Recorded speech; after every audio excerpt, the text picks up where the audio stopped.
गलवान घाटी में चीन की कायराना हरकत, शत विशत मिले शहीदों के शव। भारत को धोखा देना क्या चीन को पड़ेगा महंगा। शनि की 7.5 में अब चीन का क्या हर्ष होगा।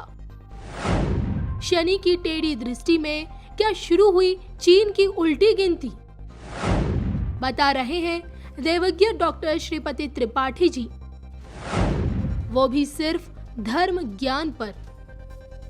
नमस्कार, मैं हूं डॉक्टर श्रीपति त्रिपाठी। बता दें कि सोमवार की रात को लद्दाख के गलवान घाटी में चीनी सेना के साथ हिंसक झड़प में 20 भारतीय जवानों की जान चली गई है।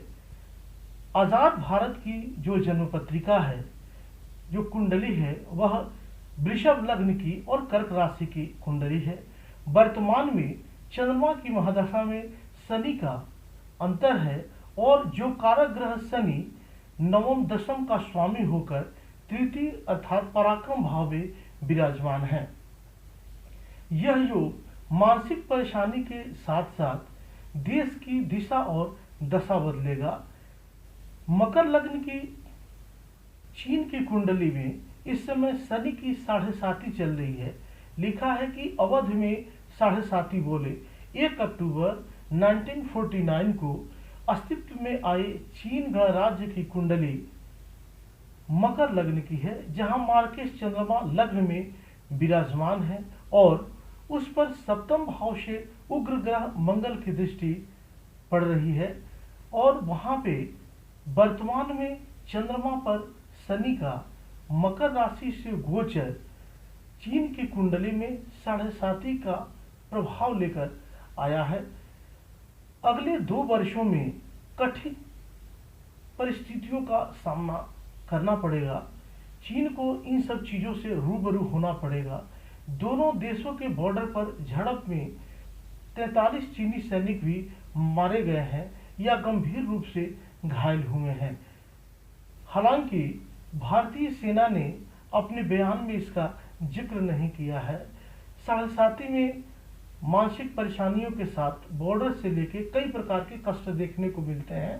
भारत चीन सीमा क्षेत्र में मौजूदा हालात पर चर्चा के लिए प्रधानमंत्री नरेंद्र मोदी ने 19 जून को सर्वदलीय बैठक भी बुलाई है। नरेंद्र मोदी की ग्रहों के दृष्टिकोण से यह बैठक राष्ट्र हित में, देश हित में कठोर कदम उठाने वाला होगा, क्योंकि प्रधानमंत्री की कुंडली वृश्चिक लग्न और वृश्चिक राशि की कुंडली है। वृश्चिक के लग्न में मंगल रोचक योग का सृजन करते हैं।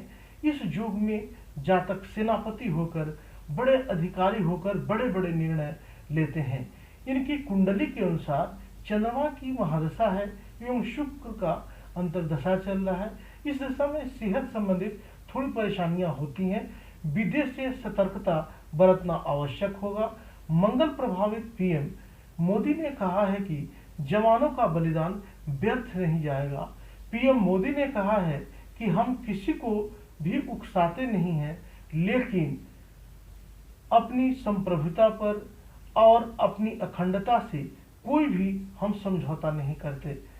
उन्होंने कहा कि जब जब भी समय आया है, देश ने देखा है कि कैसे चट्टान के समान वो परेशानियों के सामने खड़े रहे हैं। हमने देश की अखंडता और संप्रभुता की रक्षा करने के लिए अपनी शक्ति का प्रदर्शन भी किया है, अपनी क्षमताओं को साबित किया है। उन्होंने कहा कि मैं देश को भरोसा दिलाना चाहता हूं कि हमारे जवानों का बलिदान व्यर्थ नहीं जाएगा, इसका बदला लिया जाएगा। हमारे लिए भारत की अखंडता और संप्रभुता सर्वोच्च है, हम इसे खिलवाड़ नहीं कर सकते। इसकी रक्षा करने से हमें कोई भी रोक नहीं सकता। इस बारे में जरा भी संदेह नहीं होना चाहिए।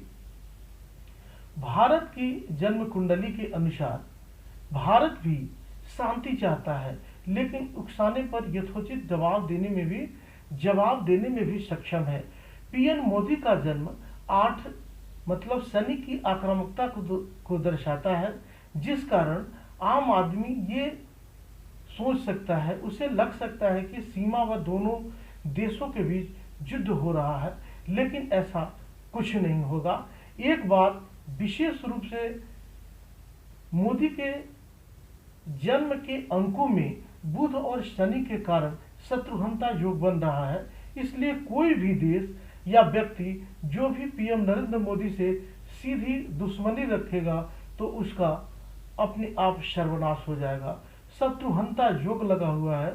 शत्रुघ्नता योग में विरोधी अस्त होते हैं, पस्त होते हैं और जातक विजयी होता है। और नरेंद्र मोदी की शख्सियत के सामने चीन बिल्कुल झुक जाएगा। भारत माता के वीर सपूतों ने गलवान वैली में हमारी मातृभूमि की रक्षा करते हुए सर्वोच्च बलिदान दिया है। मैं देश की सेवा में उनके इस महान बलिदान के लिए उन्हें नमन करता हूं। उन्हें कृतज्ञतापूर्वक श्रद्धांजलि देता हूं। दुख की इस कठिन घड़ी में हमारे इन शहीदों के परिजनों के प्रति मैं अपनी संवेदना व्यक्त करता हूं। आज पूरा देश आपके साथ है। देश की भावनाएं आपके साथ है। चाहे स्थिति कुछ भी हो, परिस्थिति कुछ भी हो, भारत पूरी दृढ़ता से देश की एक एक इंच जमीन की, देश के स्वाभिमान की रक्षा करेगा। भारत सांस्कृतिक रूप से एक शांति प्रिय देश है। हमारा इतिहास शांति का रहा है।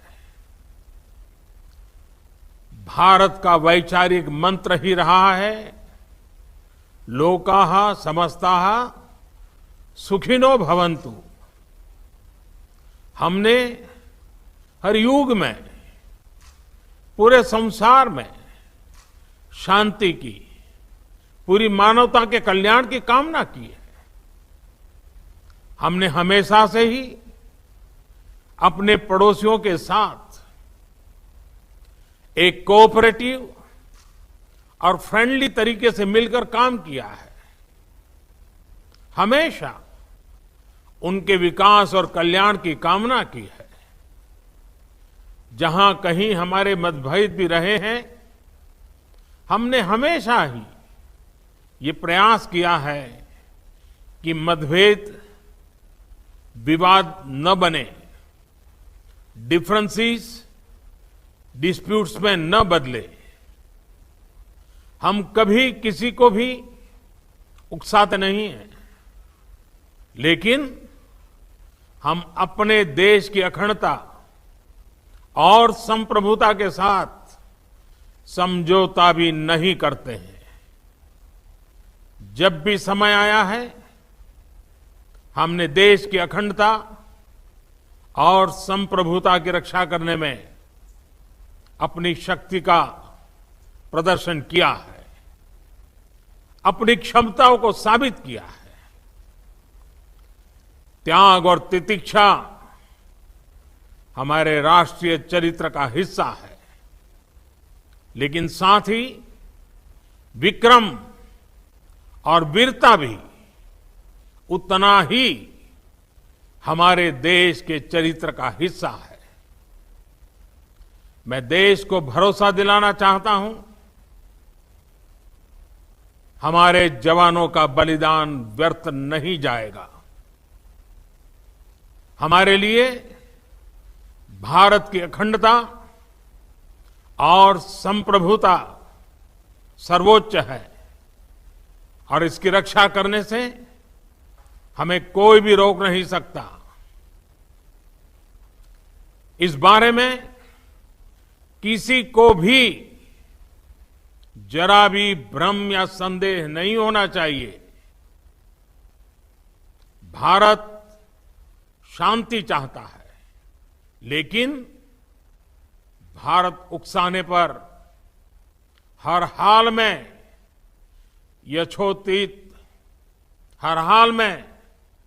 यथोचित जवाब देने में सक्षम है। और हमारे दिवंगत शहीद वीर जवानों के विषय में देश को इस बात का गर्व होगा कि वे मारते मारते मरे हैं। अभी मेरा आप सभी से, सभी आदरणीय मुख्यमंत्री जी से, सभी यहां इस मीटिंग में, वर्चुअल मीटिंग में उपस्थित आप सभी से आग्रह है कि हम खड़े होकर के 2 मिनट मौन रख करके इन वीर सपूतों को पहले श्रद्धांजलि देंगे। उसके बाद आज जो हमने हमारी मीटिंग तय की है, उस मीटिंग को आगे बढ़ाएंगे।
ओम शांति शांति शांति है।